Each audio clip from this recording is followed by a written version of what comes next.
만일 우리가 그의 죽으심과 같은 모양으로 연합한 자가 되었으면 또한 그의 부활과 같은 모양으로 연합한 자도 되리라. 옛사람이 예수와 함께 십자가에 못 박힌 것은 죄의 몸이 죽어 다시는 우리가 죄에게 종노릇하지 아니하려 함이니 이는 죽은 자가 죄에서 벗어나 의롭다 하심을 얻었음이라. 만일 우리가 그리스도와 함께 죽었으면 또한 그와 함께 살 줄.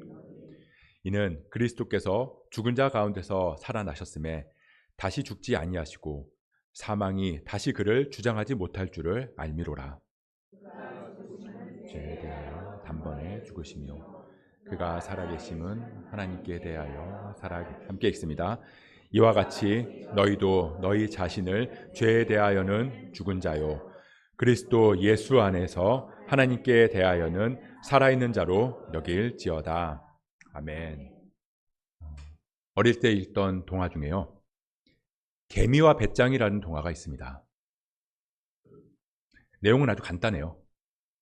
이 개미는 더운 여름에 열심히 일해서 먹을 것을 차곡차곡 곳간에 모아놨고요. 근데 배짱이는 그늘진 곳에 앉아서 기타나 튕기면서 탱자탱자 놀았다. 그러다가 겨울이 왔을 때 개미는 여름 내내 열심히 일해서 모아놓은 그 식량을 먹으며 겨울을 나는데 배짱이는 먹을 음식을 구하지 못해서 고통을 겪었다라는 내용입니다. 아주 어린 시절부터 읽었던 동화인데요. 이 내용을 보면서 여러분들은 어떤 생각이 드시나요? 혹시 배짱이가 불쌍하다라는 생각을 하시는 분 계신가요? 아니면 배짱이 그렇게 놀고 먹고 하더니 그래도 싸다, 당연하다, 그런 생각 하시나요?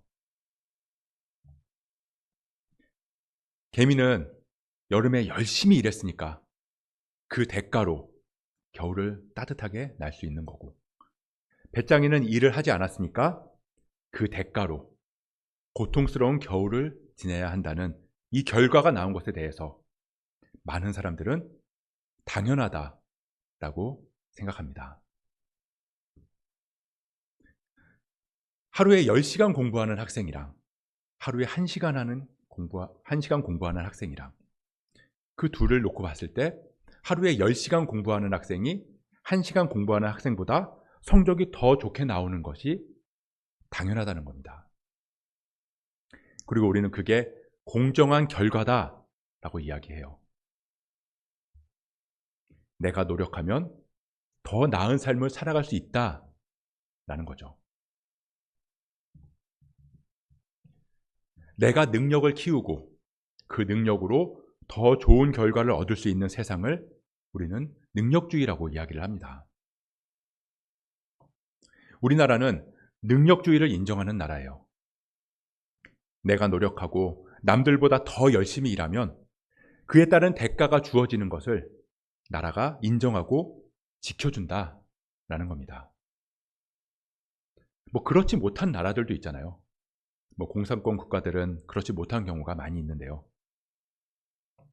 무슨 말이냐면 우리가 사는 세상은요, 배짱이처럼 놀면 논 만큼의 대가가 따르고 개미처럼 열심히 일하면 일한 만큼의 대가를 얻을 수 있다라는 거예요.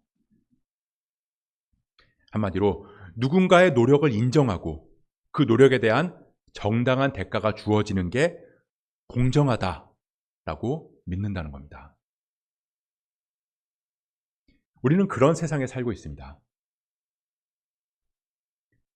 우리는 그런 세상에 살고 있는데 여러분들은 정말로 이 세상이 공정하다고 생각하시나요? 노력한 만큼 그에 따른 정당한 대가가 주어진다라고 믿느냐라는 겁니다.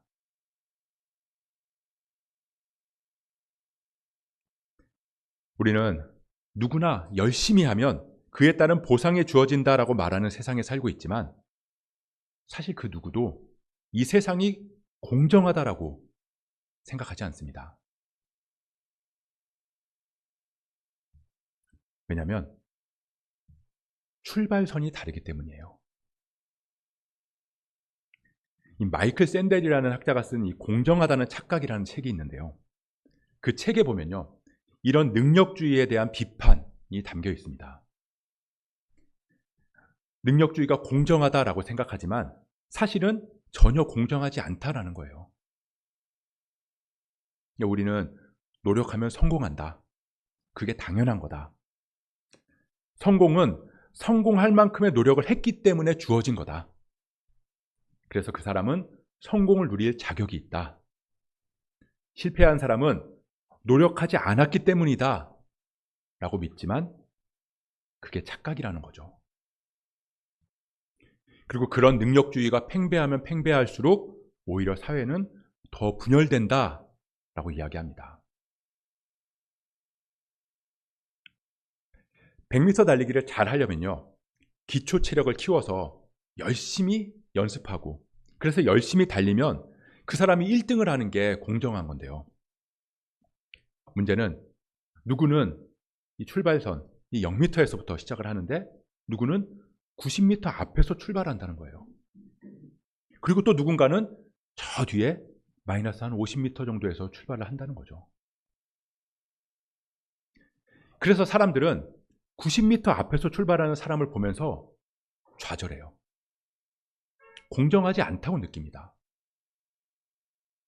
저 사람은 벌써 결승점에 들어갔는데 나는 이제 10m 왔다. 저 사람은 벌써 결승점에 들어가서 편안하게 쉬고 있는데 나는 아직 출발선에도 가지 못했다. 그럼 과연 나는 결승선까지 들어갈 수나 있을까? 뭐 1등, 2등 하는 건 고사하고 완주는 할 수 있을까? 그러면서 좌절하는 거죠. 그래서 우리가 사는 세상에서 금수저다, 은수저다, 흙수저다 이런 이야기들이 나오는 거잖아요. 게다가 능력치도 다 달라요. 근데 그 능력치 또 그것도 내가 정한 게 아닙니다. 누구는 10시간을 공부하면 100이라는 그런 성과를 얻는 데 반해서 누구는 10시간을 똑같이 공부했는데 10이라는 성과를 얻기도 해요. 누구는 사업 수완이 좋아서 뭘 해도 성공을 하는데 또 누군가는 손만 대면 자꾸 일이 그르치는 사람들이 있어요.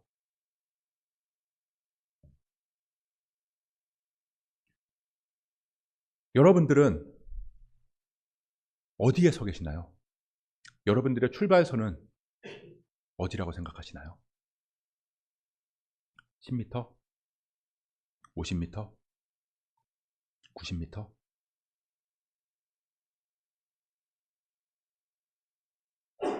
그렇다면 하나님께서는 우리의 출발선이 어디라고 말씀하실까요? 하나님께서 우리에게 이 약속의 말씀, 성경을 주시면서 제일 먼저 맨 처음에 우리의 출발선이 어디인지에 대해서 기록하셨습니다. 성경 제일 처음 어디죠? 창세기 1장 1절 말씀을 같이 한번 보도록 하겠습니다. 창세기 1장 1절 말씀 함께 읽습니다. 시작. 태초에 하나님이 천지를 창조하시니라. 태초에 아무것도 없는 무에서 하나님이, 내 부모님이 나를 낳으셔서가 아니라 하나님께서 천지를, 이 땅의 모든 것을 창조하셨다. 그 창조 안에는 내가 들어가 있어요. 나도 하나님으로부터 나왔다라는 겁니다. 그 말은 뭐냐면요, 너의 시작, 너의 출발선은 나 하나님이다. 하나님께서 그걸 선언하시면서 우리를 향한 약속이 시작됐다라는 겁니다. 근데 세상은요, 그걸 자꾸 잊게 만들어요. 우리를 재산이나 학벌이나 집안 환경 같은 걸로 규정 짓습니다. 그리고 그 선을 넘지 못하게 우리를 가둬요. 그래서 우리는 저 앞에서 출발하는 사람들을 부러워하기도 하고요. 뛰기도 전에 포기하고 주저앉아 버리는 경우가 많다라는 거죠. 나보다 많이 갖고 있고 나보다 더 능력 있는 사람을 바라보면서 좌절한다는 거예요.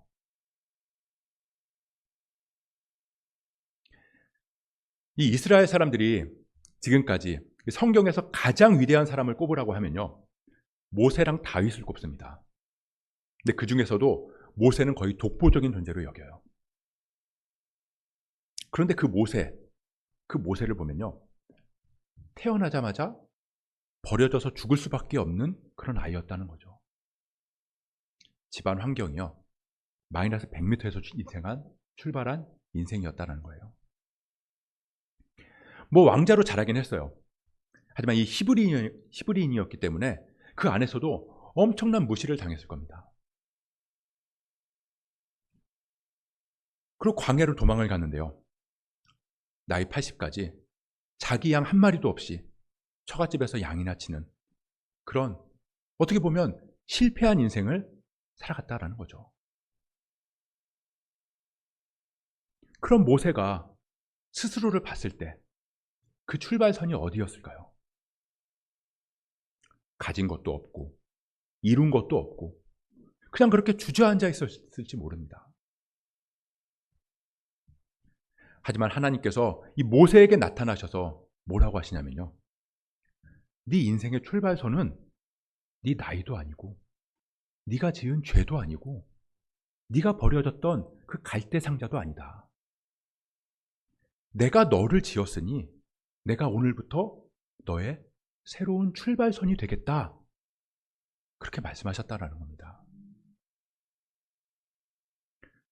그렇게 하나님이 출발선이 되었을 때, 그때 모세는 이스라엘 백성들을 하나님 나라로 이끄는 하나님의 사람으로 살아갈 수 있었다라는 거죠. 우리가 예수를 믿는다라는 건요, 우리의 출발선이 하나님이 되는 겁니다. 우리의 출발선이신 하나님께로 돌아간다는 거예요. 주신 약속을 회복하는 겁니다. 이 지긋지긋하게 우리의 발목을 붙잡고 있었던 이 세상의 출발선, 즉 옛사람이 십자가에서 이미 죽었다는 것을 선언하는 거예요. 우리 오늘 본문인데요, 5절 말씀 같이 한번 읽어보도록 하겠습니다. 함께 읽습니다. 시작. 만일 우리가 그의 죽으심과 같은 모양으로 연합한 자가 되었으면 또한 그의 부활과 같은 모양으로 연합한 자도 되리라. 아멘. 우리의 옛사람이 예수님과 함께 십자가에 못 박혔으니 그런즉 이제는 내가 사는 것이 아니요, 이전에 나는 죽고 부활하신 주님과 같은 모습으로 나도 부활의 생명으로 새롭게 시작한다 라는 거죠. 그런즉 이제는 그런즉 누구든지 그리스도 안에 있으면 새로운 피조물이라. 이전 것은 지나갔으니 보라 새 것이 되었도다. 그렇게 하나님이 출발선이 되면요, 우리 삶에는 실제적인 변화가 생깁니다. 첫째는 비교가 멈춘다는 거예요. 우리가 비교를 왜 하냐면요, 내가 가진 게 내 것이라고 믿기 때문이에요. 저도 이 개척을 해서 교회를 섬기고 목회를 하다 보니까 자꾸만 다른 교회랑 비교가 될 때가 있어요. 저 교회는 저렇게 사람들이 많이 느는데, 저 교회는 저렇게 빨리 성장하는데, 저 교회는 저렇게 빨리 부흥하는데 우리 교회는 왜 이럴까? 우리 교회는 왜 이렇게 더딜까? 그렇게 비교가 되다 보면요, 자꾸 좌절하기도 합니다. 그런데 이 교회 내 게 아니거든요. 제 게 아니에요. 하나님께서 세우셨고 예수 그리스도가 머리 되신 교회입니다. 그걸 내가 알고 내 것이 아니라는 걸 깨닫는 순간 이제 자유해지는 거죠.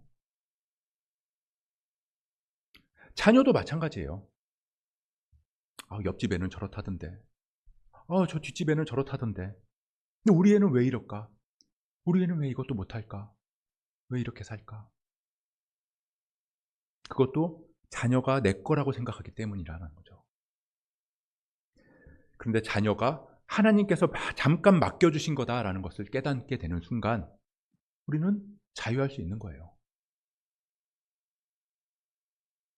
그래서 하나님이 우리의 출발선이 되면요, 잘 된다고 우쭐대지도 않고요, 잘 안 된다고 좌절하지도 않을 수 있다라는 거예요.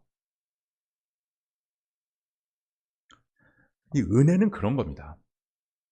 은혜는요, 그냥 감정이 뜨거워지는 것만 말하는 게 아니라 내가 가진 게 내 것이 아니라는 걸 깨닫게 되는 거예요.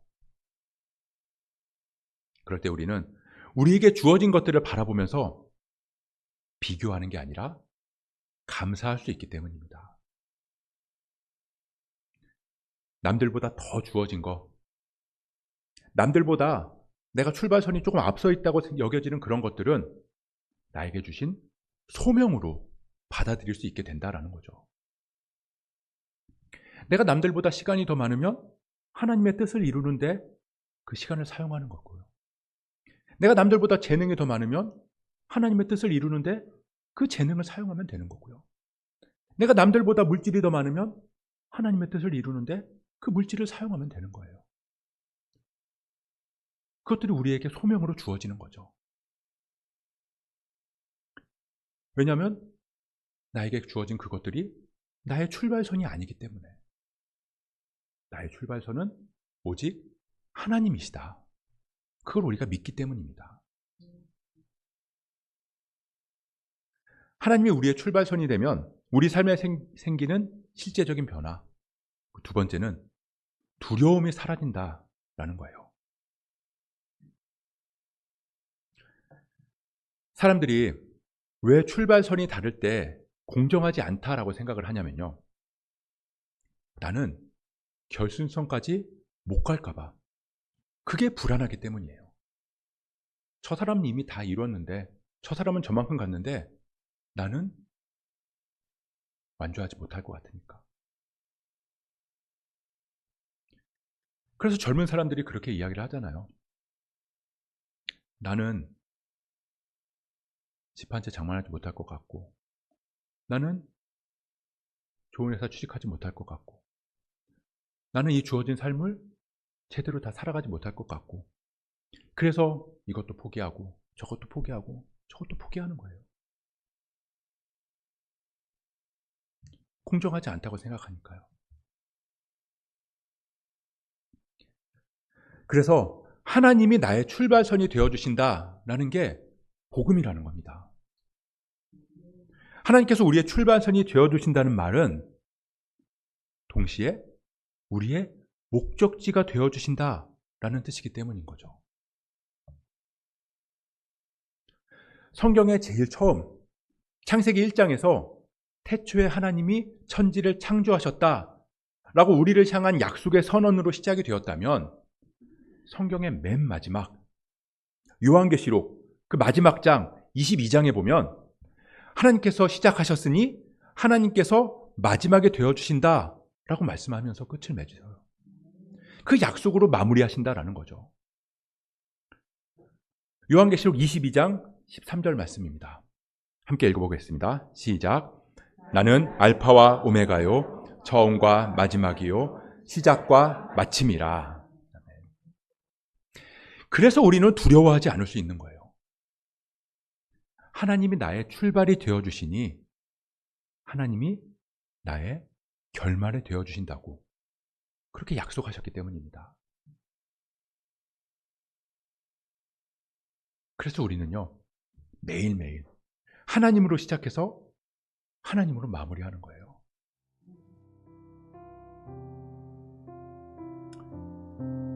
더 이상 우리의 처한 상황과 현실에 좌절하거나 두려워서 떨지 마십시오. 세상이 매겨놓은 우리의 몸값에 매여 있지 마세요. 어제의 실수에 발목이 잡힌 채로 주저앉아 있지 마십시오. 우리가 아침에 딱 눈을 뜨면 뉴스나 SNS 보면서 이 남들의 화려한 삶, 그런 것들과 나를 비교하면서 하루를 시작하지 말고요. 대신 창세기 1장 말씀, 계시록 22장 13절 말씀, 이 말씀으로 선포하면서 시작하는 거죠. 태초에 하나님이 천지를 창조하시니라. 태초에 하나님이 나를 창조하셨다. 그 하나님은 알파와 오메가다. 처음과 마지막이다. 시작과 마침이다. 그 하나님이 나를 창조하셨으니 하나님께서 끝까지 나를 인도하시고 끝까지 나와 동행하실 것이다. 그래서 하나님, 오늘도 당신이 나의 출발선입니다. 그리고 나의 결승선입니다. 어제 나는 죽었습니다. 이전에 나는 십자가에 못 박혔습니다. 이제 나는 부활하신 주님과 연합했습니다. 주님 주신 새 생명을 이제 누리겠습니다. 그렇게 고백하며 나아갔으면 좋겠습니다. 이제 우리가 세상이 말하는 금수저, 흙수저의 그 출발선을 벗어나서 공정하신, 공평하신 하나님 안에서 달려나가기를 소원합니다. 하나님 시작하셨으니 결승선에 도착하는 그 순간까지 하나님께서 가장 선하게, 가장 완전하게 인도하실 줄 믿습니다. 그렇게 우리가 우리의 창조주 되시는 하나님을 우리의 출발선으로 삼고 날마다 우리를 새롭게 하시는 주님 안에서 담대하게 그 믿음의 길 달려나가는 저와 여러분 되시길 주님의 이름으로 축복합니다.